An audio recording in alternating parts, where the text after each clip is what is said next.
America's Sacred Duty, Part 3. What is the purpose of civil government? Considering the political battles raging today, as well as the history of debate and disagreement here in America, one thing is clear. Not everyone agrees on the answer, not even those who call themselves Christian. Despite the Bible's clear declarations that governments are established by God, Romans 13 verses 1 through 7 and 1 Peter 2 verses 13 through 17, and have a dual purpose to serve as his minister for good and an avenger on the one who practices evil. To our shame, some religious folk focus on the for good part and reject the avenger side. Others flip that and are all for it being an avenger and ignore or radically restrict the for good part. And we all fight about which is best.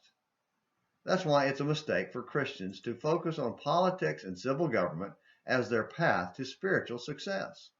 We end up joining ourselves to ungodly people while fighting over how to apply force to get our way, which is not the gospel way. 2 Corinthians 10 verses 1 through 6.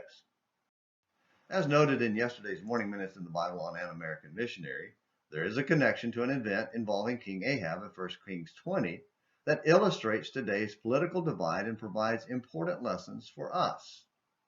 When the Syrian army came out to battle against Israel, they mistakenly thought they could win in the plain, but quickly learned that God rules everywhere. See our January 26, 2022 video post.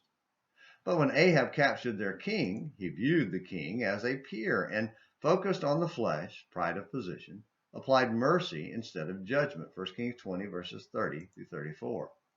In other words, Ahab refused to act as God's instrument of punishment of evildoers and the praise of those who do right. Instead, he praised an evildoer because it made him seem magnanimous and benevolent, much like many today who want to force their neighbors to accept open borders and open their neighborhoods to unvetted refugees, though they themselves often hypocritically live in fenced and gated neighborhoods with security guards hired to keep out those who don't belong and go to sleep safely behind locked doors in their houses. Ahab was rebuked by God's prophet, who condemned him for failing to obey his command and destroy the enemy. 1 Kings 20 verses 35 through 43. Thankfully, we're not under the old law, nor a theocracy, but still have to obey God. The individual Christian must be kind and generous, even if it exposes us to personal danger. Matthew 25, Luke 10 verses 30 through 37. And we must be law-abiding as well. Are we willing to take personal actions and risk, or do we apply #help and ask the state to force our neighbors to do it for us? Or do we pay the church to fulfill our individual obligation? Or do we say, let everybody do whatever they want? The duty to share the gospel is not optional either, Romans 1 verses 15 through 16. And political debates detract from that work because it focuses on the flesh. Imposing so-called social justice and aggressive benevolence are one side of the carnal coin, and militant law enforcement is on the other side.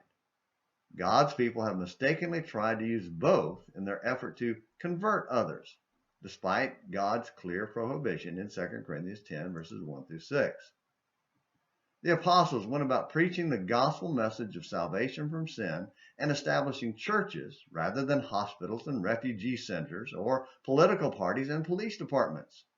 Christians can do those things as long as they don't join themselves with ungodly causes or groups willing to use ungodly means to accomplish good things. And remember this, it's not the Christian's primary purpose, nor the church's mission.